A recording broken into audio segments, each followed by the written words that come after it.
이 신혼게임 즐거웠어?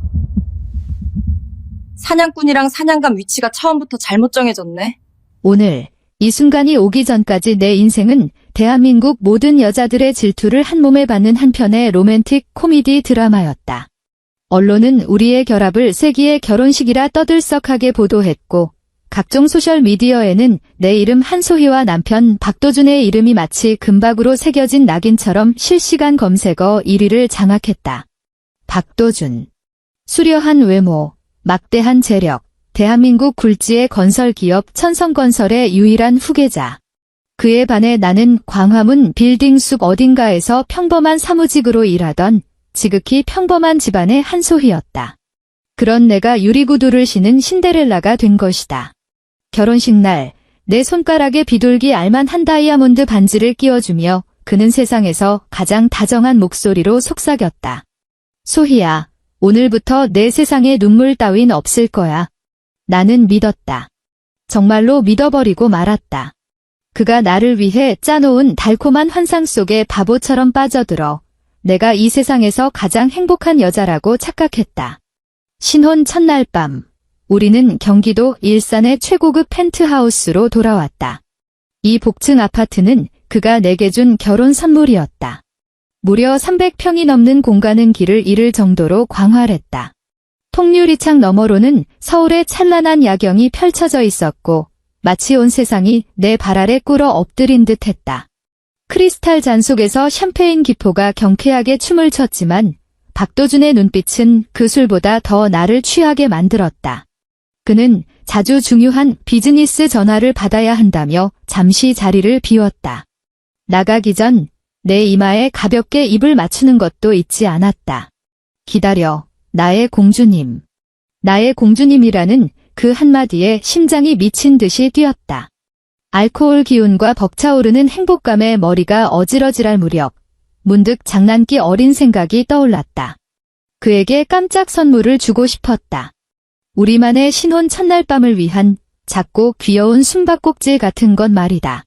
나는 발소리를 죽이고 그 말도 안 되게 거대한 드레스룸으로 살금살금 들어갔다. 이곳은 마치 명품 박물관 같았다. 아직 이름조차 생소한 브랜드의 로고들이 줄지어 걸려 있었고 공기 중에는 값비싼 가죽 냄새와 은은한 향수 냄새가 감돌았다. 나는 가장 깊숙한 곳, 그의 겨울 코트들이 빽빽하게 걸린 옷장 뒤에 숨기로 했다. 그가 들어와서 나를 찾지 못해 두리번거릴 때 짠 하고 나타나 그를 놀래줄 작정이었다. 얼마나 재미있을까? 마치 갓 연애를 시작한 커플처럼. 나는 새어나오는 웃음을 참으려 입을 틀어막고 따스한 캐시미어와 모직 코트 사이로 몸을 웅크렸다. 어둠 속에 쪼그리고 앉아 나는 상상의 나래를 펼쳤다. 내일 아침 눈을 뜨면 통유리창으로 쏟아지는 햇살을 받으며 그가 나를 안아줄 것이다. 그리고 간단한 아침을 만들어주겠지? 나는 그의 넥타이를 메어주고 출근길을 배웅한 뒤 다른 재벌가 며느리들처럼 꽃꽂이를 배우고 다도를 익히며 그에게 어울리는 여자가 되기 위해 노력할 것이다. 내 미래는 그저 눈부시게 빛나고 있었다. 바로 그때였다. 누군가의 차갑고 거친 손이 내 어깨를 으스러질 듯 움켜쥐었다. 순간 전신에 피가 얼어붙는 것 같았다. 비명이 목구멍까지 치솟았지만 곧바로 다른 투박한 손바닥이 내 입을 틀어막았다. 공포가 해일처럼 밀려왔다. 도둑, 변태.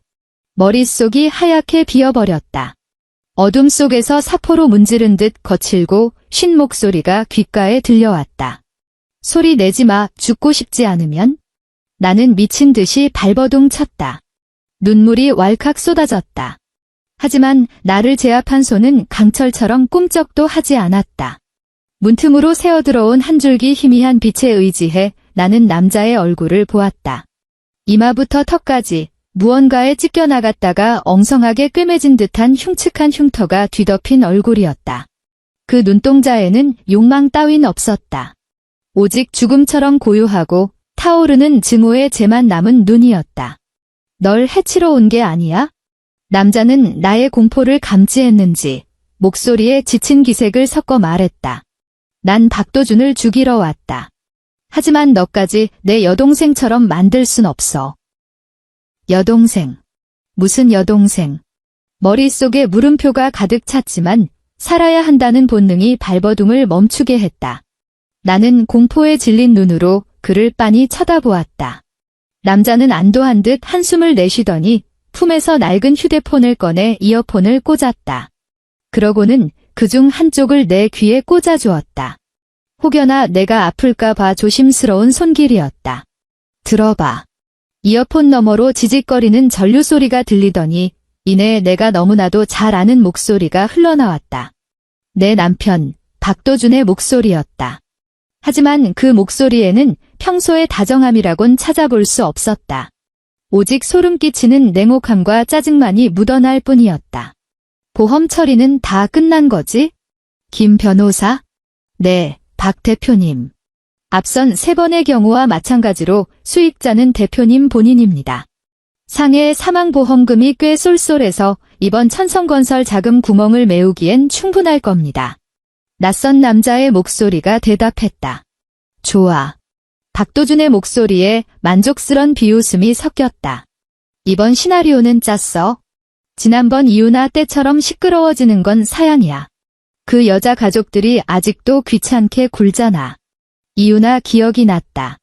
언론에서 보도했던 박도준의 2번째 아내? 해외 휴양지에서 요트 사고로 안타깝게 실종되었다던 그 여자. 걱정 마십시오. 김 변호사라는 자의 목소리는 비열하고 아부다. 신혼 첫날 밤, 자택 발코니에서 야경을 감상하다가 술에 취해 실족사. 그림이 아주 그럴싸하지 않습니까? 제가 사람을 시켜서 그 펜트하우스 발코니 난간을 손봐뒀습니다. 연결 부위 하나를 아주 약하게 만들어 놨거든요. 살짝만 힘을 줘도 과자 부스러기처럼 툭 부러질 겁니다. 경찰은 그저 불운한 사고로 종결할 겁니다. 머리가 dwing하고 울렸다. 거대한 망치로 얻어맞은 기분이었다. 손끝에서 시작된 한기가 심장까지 얼려버렸다. 사고 추락 자금난 그리고 앞선 3번. 그러니까 나는 신데렐라가 아니었다. 나는 그저 그가 회사의 횡령액을 메우기 위해 들여온 4번째 단기 안에 곧 사고사 처리될 소모품에 불과했다. 그 깊은 눈빛, 달콤했던 맹세, 온 나라를 떠들썩하게 했던 결혼식까지. 그 모든 것이 치밀하게 기획된 사기극이자 죽음을 향한 화려한 서곡이었다. 속이 뒤집힐 듯 메스꺼웠다. 아까 마신 비싼 샴페인이 독약처럼 식도를 태우는 것 같았다. 나는 바닥에 주저앉아 가을바람을 맞은 낙엽처럼 덜덜 떨었다. 바로 그때 드레스룸 문밖에서 악마의 속삭임 같은 박도준의 다정한 목소리가 들려왔다. 자기야, 어디 숨었어? 우리 공주님, 이제 그만하고 나오지? 이어폰 속의 녹음은 계속되고 있었고 문밖에 사랑하는 남편은 점점 다가오고 있었다. 나는 옷장 속에 쭈그리고 앉아 이 낯선 흉터투성이 남자와 함께 내 완벽한 남편이 나를 어떻게 죽일지 모의하는 소리를 듣고 있었다. 내 인생은 로맨틱 드라마가 아니었다. 내가 직접 주연을 맡은 공포 영화였다. 그리고 클라이맥스는 바로 오늘 밤이었다. 그 순간 비명이 터져 나올 뻔했다. 가슴 깊은 곳에서부터 끓어오르는 이 거짓되고 화려한 감옥을 찢어버리고 싶은 절규였다. 하지만 거친 손바닥이 다시 한번 내 입을 강하게 틀어막아 모든 소리를 목구멍 안으로 밀어넣었다. 흉터 남자가 몸을 바짝 붙이며 귓가에 다급하게 속삭였다. 소리 지르지 마. 지금 당장 죽고 싶어. 내 목소리를 들으면 놈은 바로 들이닥칠 거야. 우린 둘 다 죽은 목숨이라고. 놈은 널 죽이고 나한테 뒤집어 씌울 거야. 강도가 들어서 널 죽였다고 하면 그만이니까. 그의 말은 얼음물 한 양동이를 뒤집어 쓴 듯 내 히스테리를 잠재웠다. 그래, 소리를 질러봤자 무슨 소용인가? 내 죽음을 앞당길 뿐 아무것도 바뀌지 않는다. 나는 어둠 속에서 복수의 불꽃을 태우고 있는 그의 눈을 바라보며 억지로 냉정을 되찾으려 애썼다. 죽을 순 없다. 적어도 바보처럼 그가 쓴 시나리오대로 비참하게 죽어줄 순 없었다. 이유나 내 친동생이야. 남자는 내 눈의 의문을 읽은 듯 억누른 고통이 담긴 목소리로 말했다. 그 바보 같은 기집애도 너처럼 사랑인 줄 알고 시집갔지? 그 빌어먹을 교트사고로 시신조차 찾지 못할 때까지는 경찰도 언론도 다 믿었지만 난 안 믿었어. 박도준 같은 놈이 돈 말고 다른 걸 사랑할 리가 없잖아. 내가 꼬박 2년을 가산을 다 탕진해가며 쥐새끼처럼 숨어서 놈을 뒷조사했어. 그리고 드디어 이걸 녹음한 거야? 그랬구나. 내 눈앞에 있는 악마처럼 보이던 이 남자는 사실 박도준에게 인생을 난도질당한 또 다른 피해자 가족이었다. 그는 복수를 하러 온 것이다. 드레스룸 문손잡이가 돌아가는 소리가 들렸다. 심장이 목구멍 밖으로 튀어나올 것 같았다. 박도준이 들어왔다. 그는 불을 켜지 않고 거실에서 새어 들어오는 불빛에 의지해 거대한 드레스룸 안을 서성였다. 또각, 또각, 또각. 값비싼 구두가 바닥을 두드리는 소리가 내 심장을 짓밟은 것 같았다. 소희야. 자기야, 장난이 좀 심한데. 여전히 다정한 톤이었지만 그 목소리에서 뿜어져 나오는 한기가 등골을 오싹하게 만들었다. 어서 나와. 춘소가 일각이 여삼출하잖아. 그는 중얼거리며 걸려있는 옷들을 무심하게 툭툭 건드렸다. 그에게서 풍기는 익숙한 코롱 향기가 느껴졌다. 한때는 나를 설레게 했던 그 향기가 지금은 시체 썩는 냄새처럼 역겨웠다. 나와 흉터 남자는 가장 구석진 어둠 속에 숨어 숨소리조차 내지 못했다. 옷장 틈이 너무 좁아 그의 움직이는 그림자만 보일 뿐이었다. 공포와 분노로 내 몸이 사시나무 떨듯 떨리자 남자가 손을 뻗어 내 손을 꽉 잡았다. 굳은 살이 박인 투박한 손이었지만 이상하게도 따뜻했다. 그 온기가 말하는 것 같았다. 겁먹지 마. 넌 혼자가 아니야. 박도준은 인내심이 바닥났는지 코웃음을 치며 몸을 돌려나갔다. 발소리가 점점 멀어지더니 마침내 침실문이 닫히는 소리가 들렸다. 나와 남자는 동시에 안도의 한숨을 내쉬며 바닥에 주저앉았다. 죽다 살아난 듯한 탄력감이 밀려왔다. 당분간은 안 들어올 거야. 남자가 낮게 깔린 목소리로 단호하게 말했다. 하지만 계속 여기 숨어 있을 순 없어. 놈이 곧 이상한 낌새를 챌 테니까. 나는 고개를 들어 그를 바라보았다. 어둠 때문에 표정은 잘 보이지 않았지만 그에게서 뿜어져 나오는 결연한 기운만은 느낄 수 있었다. 머리가 빠르게 돌아갔다. 공포, 분노, 배신감 모든 감정이 뒤엉키더니 마침내 차가운 결심 하나로 응결되었다. 이대로 끝낼 순 없다. 오늘 밤 운 좋게 도망친다고 해서 박도준이 나를 가만둘까? 절대 아니다. 그는 자신의 모든 권력과 돈을 동원해 나를 소리 소문 없이 삭제해 버릴 것이다. 더 완벽한 거짓말을 꾸며낼 것이고 힘도 백도 없는 내가 그와 싸워 이길 확률은 제로다. 경찰. 신혼 첫날 밤에 정신이 나가버린 여자의 헛소리를 믿어줄까? 아니면 수많은 변호사 군단을 거느린 화려한 재벌 후계자의 말을 믿어줄까? 유일한 길은 오늘 밤뿐이다. 바로 이곳에서 그를 철저하게 파멸시키는 것. 우리 그냥 살아남는 걸로는 안 돼요. 내 목소리가 떨리고 있었지만 내뱉는 단어 하나하나는 또렷했다. 그 자식을 패가망신하게 만들어야 해요. 남자는 멈칫했다. 내가 그런 말을 할 줄은 예상 못한 눈치였다. 그는 희미한 빛 속에서 나를 뜯어보았다. 죽어있던 그의 눈동자에 처음으로 놀라움이 스치더니 이내 기특하다는 듯한 빛이 감돌았다. 당신, 그가 나를 다시 평가하듯 잠시 말을 골랐다. 유나하고는 다르군. 독한 구석이 있어? 궁지에 몰린 쥐는 고양이도 무는 법이니까요. 내가 차갑게 대꾸했다. 미친 듯이 대담한 계획이 머릿속에서 빠르게 형태를 갖춰갔다. 시간이 없었다. 우리에게 주어진 건 오직 오늘 밤뿐. 사냥꾼과 사냥감의 위치를 바꿀 때가 되었다. 잘 들어요? 나는 목소리를 낮추고 최대한 빠르게 그에게 속삭였다. 당신은 계속 여기 숨어서 내 눈과 귀가 되어줘요. 내가 나가서 그를 안심시킬게요. 우린 더 확실한 증거가 필요해요. 놈이 절대 빠져나갈 수 없는 무대를 만들어야 한다고요? 당신 날 믿을 수 있겠어요? 그는 몇 초간 침묵하더니 힘주어 고개를 끄덕였다. 좋아. 짧은 대답이었다. 죽음의 냄새가 진동하는 명품으로 가득 찬 이 드레스룸에서 생사를 건 동맹이 맺어졌다. 나는 심호흡을 하고 두꺼운 겨울 코트들을 밀어내며 내 인생에서 가장 중요한 연기를 하러 나섰다. 상대는 내가 한때 사랑했지만 이제는 나를 죽이려 드는 남자. 내 무기는 오직 내 머리와 차갑게 식어버린 심장뿐이었다. 나는 고양이처럼 소리 없이 드레스룸을 빠져나왔다. 나의 동맹인 흉터 남자는 그림자처럼 옷장 깊숙한 곳에 몸을 숨겼다. 그는 내 등 뒤에 눈이다. 나는 재빨리 안방 욕실로 들어가 문을 잠갔다. 그리고 샤워기를 틀어 따뜻한 물이 타일 위로 쏟아지게 했다. 수증기가 공간을 메우자 미친 듯이 뛰던 심장이 조금은 진정되는 듯 했다. 거울 속에 비친 내 얼굴은 창백했고 눈동자는 공포로 흔들리고 있었다. 안 돼, 이래선 안 된다. 박도준은 바보가 아니다. 계산에 능한 그에게 작은 빈틈이라도 보이면 끝장이다. 나는 뺨을 세게 때려 억지로 핏기를 돌게 했다. 목욕을 마친 후에 자연스러운 홍조처럼 보이도록 거울을 보며 웃는 연습을 했다. 천진난만하고 행복에 겨운 약간은 수줍은 미소. 평생 내 얼굴에 걸려있을 줄 알았던 그 표정이 이제는 나의 가장 치명적인 무기가 되었다.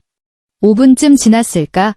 시간이 되었다고 판단한 나는 샤워기를 끄고 커다란 목욕 타월로 몸을 감쌌다.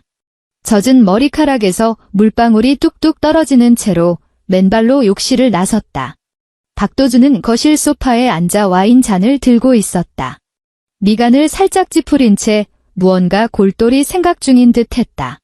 문 열리는 소리에 그가 고개를 들었다. 나를 보자마자 찌푸린 미간이 펴지고 입가엔 다시 그 익숙하고 다정한 미소가 걸렸다. 여기 있었어. 우리 바보. 난 또 어디 숨어버린 줄 알았잖아. 그가 자리에서 일어나 내게 다가왔다. 나 아까 좀 더워서 샤워 좀 했어? 나는 고개를 숙여 그의 눈을 피하며 수줍은 척 연기했다. 신혼의 신부에게 가장 어울리는 태도였다. 그래. 그가 내 앞에 다가와 손가락으로 내 턱을 들어 올리며 얼굴을 찬찬히 살폈다. 심장이 멎을 것만 같았다. 내 눈 속에 숨겨진 이 거대한 증오와 공포를 들킬까 봐 두려웠다. 하지만 피하지 않았다. 나는 억지로 그의 시선을 받아내며 심지어 해실해실 바보 같은 웃음까지 지어 보였다. 당연하지. 나는 짐짓 콧소리를 섞어 말했다. 난 또 오빠가 나 찾으러 들어올 줄 알았지? 그는 의심을 거둔 듯 피식 웃으며 나를 품에 안았다. 한때는 천국 같았던 그의 품이 지금은 지옥의 입구처럼 느껴졌다. 타월 너머로 전해지는 그의 체온에 구역질이 치밀어 올랐다. 우리 발코니 나가서 한잔할까? 그가 자연스럽게 내 허리를 감싸고 발코니 쪽으로 이끌었다. 오늘따라 별이 참 밝네. 내 눈처럼 말이야? 왔다. 녹음 파일과 토시 하나 틀리지 않은 대사. 몸이 순간 뻣뻣하게 굳었지만 곧바로 힘을 뺐다. 아잉, 싫어. 나는 솜사탕처럼 녹아내릴 듯한 목소리로 그를 살짝 밀어냈다. 방금 씻고 나왔는데 타월만 두르고 나가면 감기 걸린단 말이야. 그리고 나 좀 어지러워. 어지러워. 그가 걱정스러운 척 물었다. 응, 아까 마신 샴페인이 좀 과했나 봐. 나는 관자놀이를 짚으며 몸을 휘청거려 뼈 없는 연체동물처럼 그의 품에 안겼다. 그럼 침대에 가서 좀 눕자. 그가 나를 안아 올리려 했다. 싫어. 나는 즉시 거절했다. 이 방에는 또 다른 누군가가 있다. 그를 침대나 드레스룸 근처로 가게 해서는 안 된다. 물 마시고 싶어. 시원한 물 마시면 괜찮아질 거야. 나는 교묘하게 그의 품을 빠져나와 주방 쪽으로 향했다. 그가 뒤따라와 백허그를 하며 내 어깨에 턱을 괴었다. 그의 숨결이 목덜미에 닿았다. 소희야. 그가 낮게 속삭였다. 내 모든 걸 나한테 맡겨, 알았지? 나는 솟구치는 토기를 꾹 눌러 참으며 몸을 돌렸다. 까치발을 들고 먼저 그의 입술에 입을 맞췄다. 차갑고 감정 없는 키스였지만 그에게는 뜨거운 반응으로 느껴졌으리라. 도준 오빠. 나는 처음으로 그를 이렇게 불렀다. 난 이미 오빠 건데 뭘 위내 모든 게 다 오빠 거잖아. 그의 눈빛에 득의양양한 만족감이 스쳐 지나갔다. 남자란, 특히 그처럼 자만심 강한 남자는 이런 멘트에 약하다. 아, 맞다. 오빠. 나는 갑자기 생각난 듯 그의 품에서 쏙 빠져나와 그의 손을 잡고 흔들었다. 내가 할 수 있는 모든 애교를 끌어모았다. 우리 결혼 반지 엄청 비싼 거잖아. 밖에 두기 불안해서 그래? 오빠 그 금고 비밀번호가 뭐야? 나한테도 알려줘. 내가 같이 기억해 줄게. 오빠가 술 마시고 까먹으면 어떡해? 그의 눈동자가 순간 흔들리며 경계심이 스쳐 지나가는 걸 보았다. 하지만 내 얼굴에 떠있는 천진난만함을 보자마자 그 경계심은 금세 자만심으로 바뀌었다. 그의 눈에 나는 그저 사랑에 눈이 멀고 약간의 허영심을 가진 무지한 여자일 뿐이니까. 이 꼬마 구두쇠 같으니라고. 그가 내 코를 장난스럽게 톡 건드렸다. 좋아, 알려줄게. 비밀번호는 우리가 처음 만난 날짜에 우리 어머니 생일을 더한 거야. 알겠지? 나는 사탕을 받은 아이처럼 고개를 격하게 끄덕였다. 알았어. 우리 처음 만난 날이 10월 26일이고 어머님 생신이 6월 8일이니까 일영유경유경팔 맞지? 똑똑하네, 우리 와이프. 그가 웃으며 말했다. 나는 속으로 차갑게 비웃었다. 이 비밀번호는 기억하기 위해서가 아니라 당신을 지옥으로 떨어뜨리기 위한 열쇠다. 어둠 속에 숨어있는 그 남자가 분명히 들었을 것이다. 이어서 나는 그의 휴대폰을 집어들었다. 도준 오빠, 우리 셀카 한 장 찍자. 우리 신혼 첫날 밤 기념비적인 첫 샷이잖아. 그는 흔쾌히 고개를 끄덕였다. 나는 휴대폰을 쥔 채 아무렇지 않은 척 툭 던지듯 물었다. 아참, 오빠 잠금 패턴이 뭐야? 얼른 알려줘. 우리 같이 찍은 사진으로 배경화면 바꾸게. 내 생일. 그는 일말의 의심도 없이 술술 불었다. 나는 그와 얼굴을 맞대고 세상 다정한 척 온갖 표정으로 사진을 찍어대면서 마음속으로는 이 모든 정보를 차곡차곡 새겨 넣었다. 휴대폰 비밀번호, 금고 비밀번호 이것들은 지옥문을 활짝 열어젖힐 열쇠였다. 하지만 나는 더 많은 것이 필요했다. 도준 오빠, 오빠는 진짜 최고야. 나는 그의 어깨에 머리를 기대며 존경심이 뚝뚝 묻어나는 목소리로 속삭였다. 내 친구들이 얼마나 부러워하는지 알아? 내가 대한민국 최고의 남자한테 시집갔다고 난리도 아니야. 다들 궁금해하더라. 천성건설 후계자는 평소에 뭘 하고 노는지, 어떻게 그렇게 대단한지 말이야. 그래. 그는 내 칭찬이 꽤 듣기 좋았던 모양이다. 그는 잔뜩 신이 나서 자신의 영웅담을 늘어놓기 시작했다. 자신이 얼마나 치밀하게 판을 짰는지, 경쟁자들을 상대로 어떻게 승리를 거머쥐었는지 떠벌렸다. 나는 충실한 관객이 되어 주었다. 적재적소에 감탄사를 터뜨리고 박수를 치며 쉴 새 없이 그의 잔에 와인을 채웠다. 와, 도준 오빠 진짜 대단하다. 존경의 의미로 짠. 세상에 그런 거였어? 오빠, 한 잔 더 해. 그 프로젝트 뒷얘기 좀 더 해줘. 붉은 와인이 한 잔, 두 잔 그의 목구멍으로 넘어갈수록 그의 말수는 늘어났고 눈동자는 점점 풀려갔다. 그는 혀 꼬인 소리로 다시 한번 제안했다. 소희야, 우리 발코니 나가자. 거기 바람이 아주 죽여주는데. 아잉, 싫다니까. 나는 다시 한번 거절하며 흐물거리는 몸으로 그를 휘감았다. 나 머리가 너무 핑핑 돌아서 그래. 도준 오빠, 오빠도 좀 취한 거 아니야? 우리 그냥 소파에 있자. 응. 여기가 좋잖아. 나는 내가 가진 모든 매력과 연기력을 총동원했다. 거미가 줄을 치듯 부드럽고 끈적한 망을 짜서 그를 죽음의 발코니로부터 멀리 떨어진 거실 한복판에 꽁꽁 묶어두었다. 내가 건네는 술을 받아 마실수록 그의 의식은 흐려져 갔다. 마침내 내가 건넨 마지막 잔을 비운 후 그의 몸이 툭 하고 무너져 내렸다. 그는 소파에 깊숙이 파묻힌 채 드르렁거리며 코를 골기 시작했다. 알코올 기운에 붉게 달아오른 그의 얼굴을 내려다보며 나는 천천히, 아주 천천히 입가에 걸려있던 미소를 지웠다. 내 눈빛은 순식간에 얼음장처럼 차갑게 식어내렸다. 사냥감이 덫에 걸렸다. 이제 심판의 시간이다. 나는 박도준의 무거운 팔베개에서 조심스럽게 빠져나왔다. 한 오락이 연기처럼 가볍고 은밀한 움직임이었다. 그는 깊은 잠에 빠져 있었다. 규칙적으로 울리는 코골이 소리, 입가에 걸린 비릿한 미소까지. 아마 꿈속에서 그는 이미 나를 절벽 아래로 밀어버리고 그 더러운 보험금을 손에 쥐었나 보다. 나는 그를 싸늘하게 내려다보았다. 가슴속에는 미동조차 없었다. 진실을 알게 된 그 순간부터 그를 향했던 내 모든 사랑은 이미 한 줌의 재가 되어 흩어졌다. 나는 거실 중앙에 자리 잡은 거대한 스마트 홈 컨트롤 패널 앞으로 걸어갔다. 박도준이 가장 자랑스러워하던 최첨단 시스템이었다. 조명, 오디오, 커튼은 물론이고 네트워크에 접속해 실시간 방송까지 할 수 있는 그 기계. 그는 언젠가 내게 으스대며 말했었다. 마음만 먹으면 세계 어디에서든 이 시스템으로 내게 굿나잇 인사를 할 수 있다고. 참으로 아이러니했다. 그가 직접 공들여 만든 이 사랑의 보금자리가 이제 그를 단죄할 법정이 되려 하고 있으니. 내 손가락이 차가운 액정 위를 빠르게 미끄러졌다. 손끝이 미세하게 떨려왔다. 두려움 때문이 아니었다. 곧 닥쳐올 복수의 전율 때문이었다.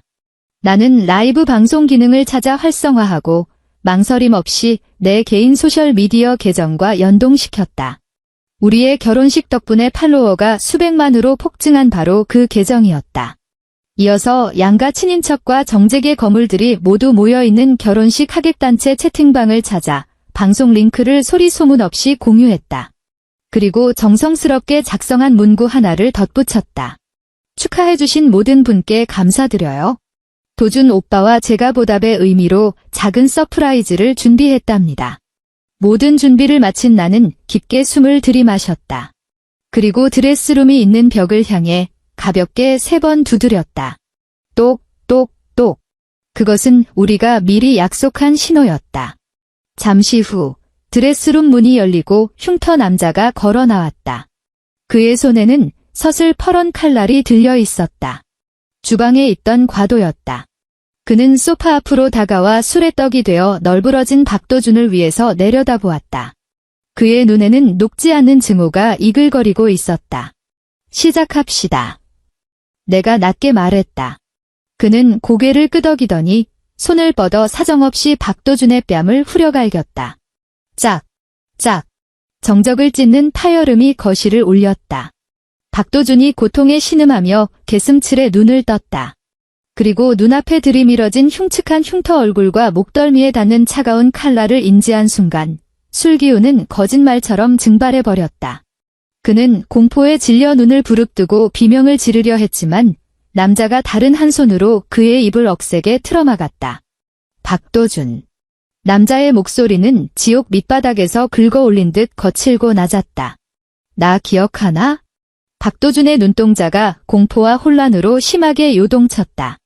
그는 필사적으로 고개를 저었다. 남자는 비릿한 냉소를 흘리며 입을 막았던 손을 떼었지만 칼날은 더욱 깊숙이 피부를 파고들었다. 붉은 핏방울이 맺혀 흘러내렸다. 귀하신 분이라 기억력이 영 형편없군. 그럼 내가 힌트를 주지. 이유나 내 여동생이자 내 2번째 아내였던 여자. 이유나라는 이름이 나오는 순간 박도준의 얼굴에서 핏기가 완전히 사라졌다. 드디어 기억이 난 것이다. 그의 눈에 서린 공포가 더욱 짙어졌다. 너 그 여자의 무능한 오빠 새끼? 내가 여긴 어떻게? 뭘 원하는 거야? 돈 때문이야? 그는 이 상황을 단순한 강도 사건으로 착각한 듯 했다.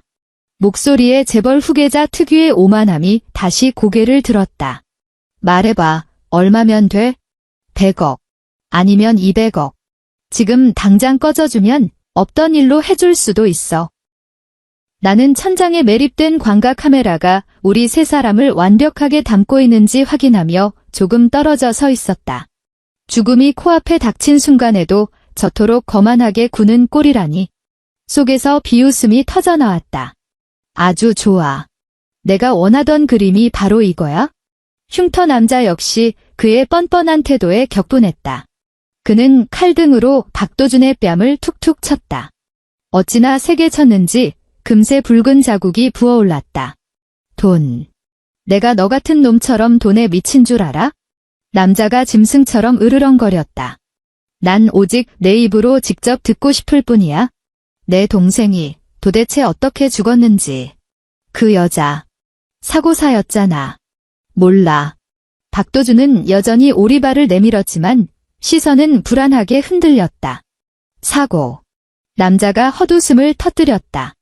그 웃음소리엔 슬픔과 광기가 뒤섞여 있었다. 말 한 번 잘했네, 사고라. 그럼 내 첫 번째 아내는?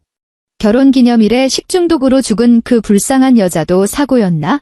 등산하다가 발을 헛디뎌 절벽에서 떨어졌다던 세 번째 아내도 사고였고, 박도준의 표정이 흑빛으로 변해갔다. 눈앞에 이 남자가 너무 많은 것을 알고 있다는 걸 깨달은 것이다. 하지만 그는 여전히 진짜 위험을 감지하지 못했다. 자신이 입만 다물면 상대가 어쩌지 못할 거라고 착각하고 있었다. 무슨 미친 소리를 하는 거야? 그는 겁에 질린 주제의 목소리만 높였다. 당장 이거 안 치워. 내 경호원들이 오면 넌 뼈도 못 추릴 줄 알아. 과연 그럴까? 내가 차갑게 입을 열었다. 박도준은 그제야 옆에 서 있던 나를 의식했다. 멀쩡한 모습으로 공포는커녕 한 번도 본 적 없는 싸늘하고 건조한 눈빛을 한 나를 보자 그의 가슴 속에 불길한 예감이 싹트기 시작했다. 소희야, 너 빨리 경찰에 신고해. 뭐 하고 있어, 멍청하게. 그가 내게 명령조로 소리쳤다. 나는 천천히 그에게 다가가 그의 눈높이에 맞춰 쪼그리고 앉았다. 그리고 그의 눈을 똑바로 응시했다. 도준 오빠.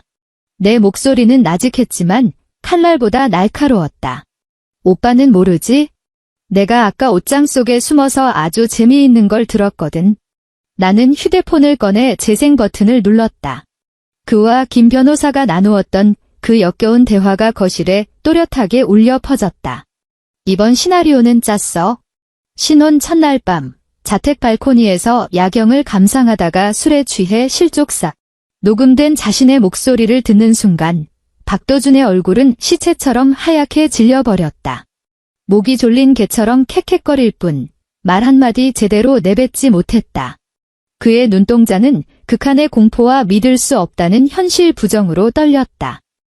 내가... 그가 사시나무 떨듯 떨리는 손가락으로 나를 가리켰다. 아직도 인정 못하겠다는 눈치네. 흉터 남자가 손에 힘을 주자 칼끝이 피부를 뚫고 들어갔다. 상관없어. 어차피 넌 오늘 밤을 넘기지 못할 테니까.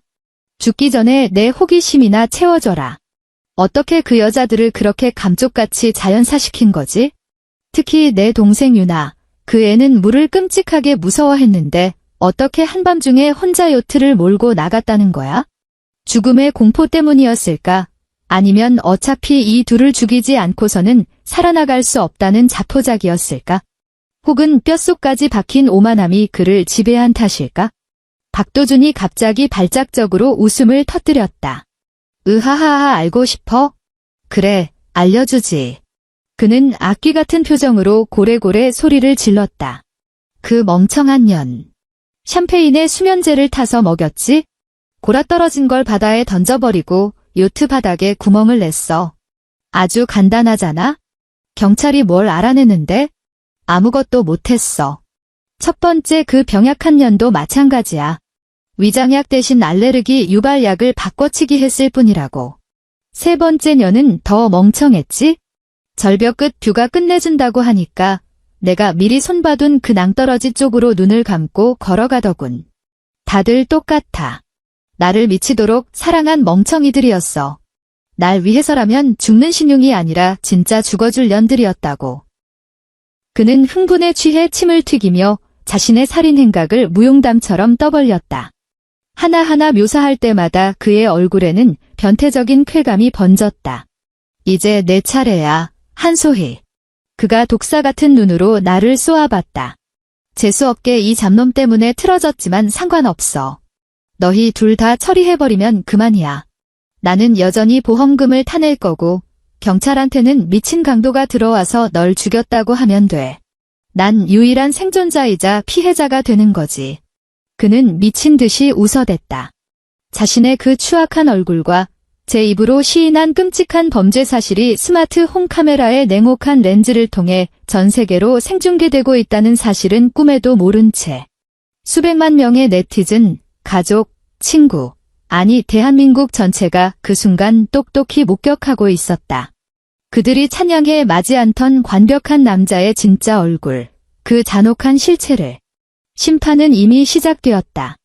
박도준이 광소와 함께 모든 것을 토해낸 직후 나는 천천히 내 휴대폰 화면을 그에게 돌려 보여주었다.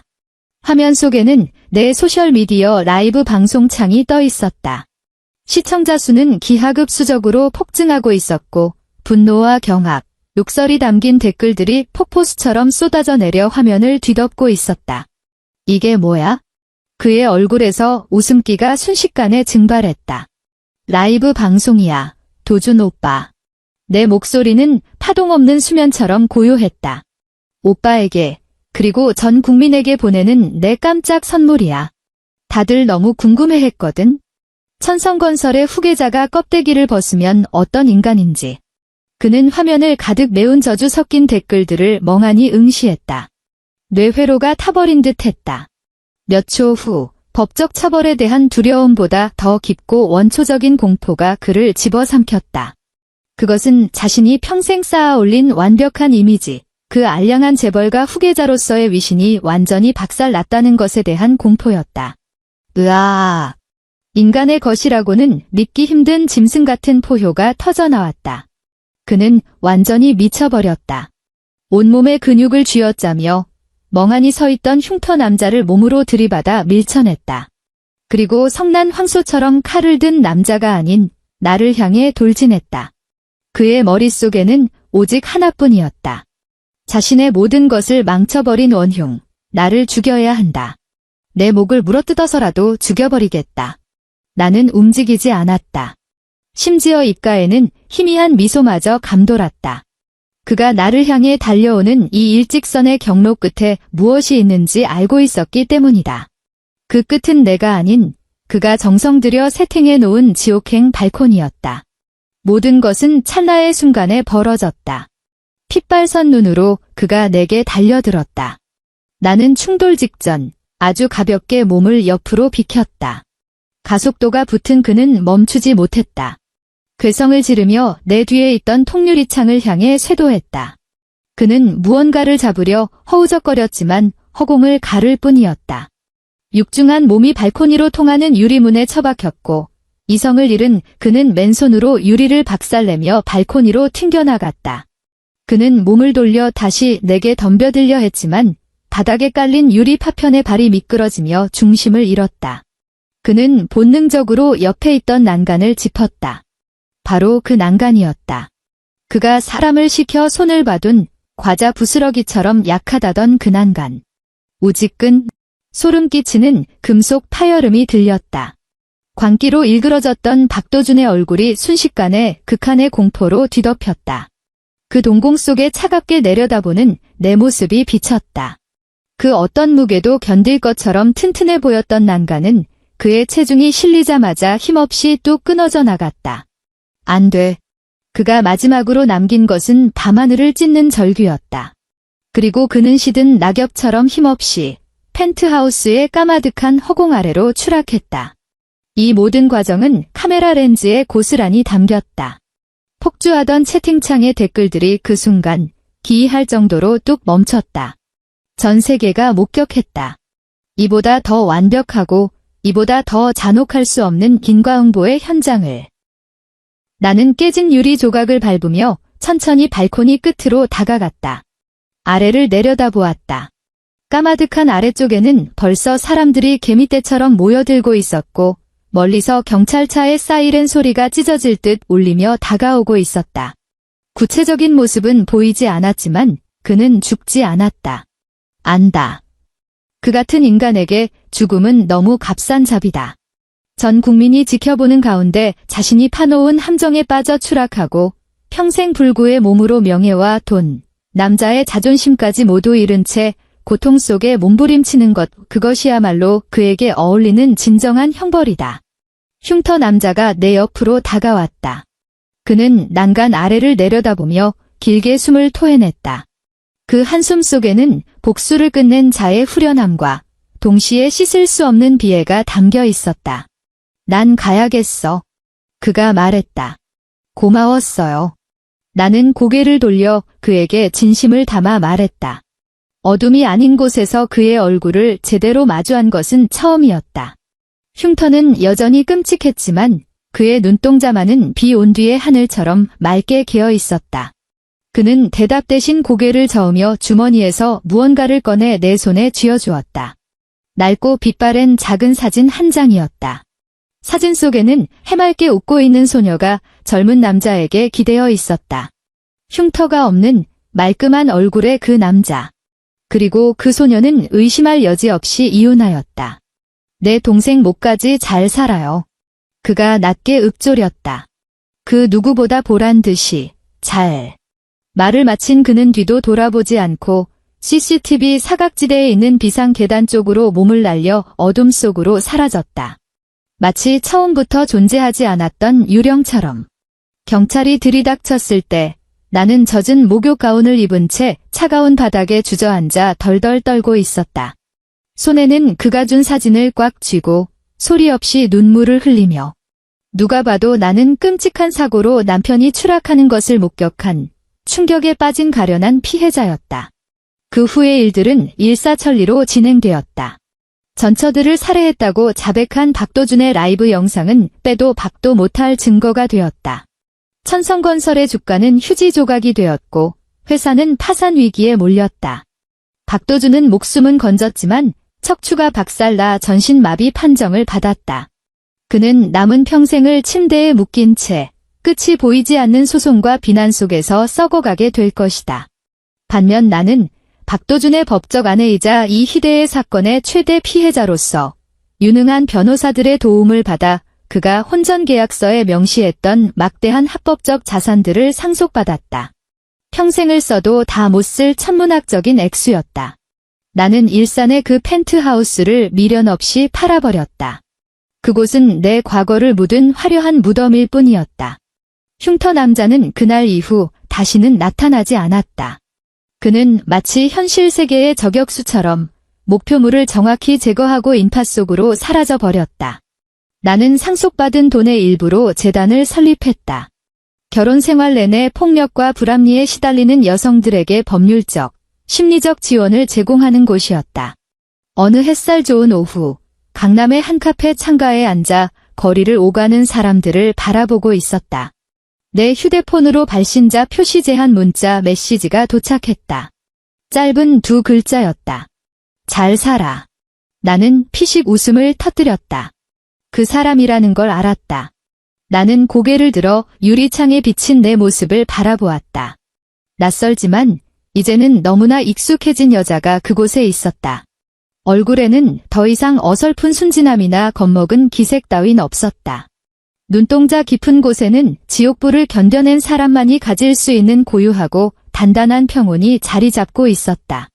그래, 나는 살아갈 것이다. 아주 잘, 보란 듯이. 나는 더 이상 누군가의 공주님도 신데렐라도 아니니까. 나는 한소희다. 죽음에 덫을 찢고 나와 제 손으로 악마를 장사 지낸 생존자다.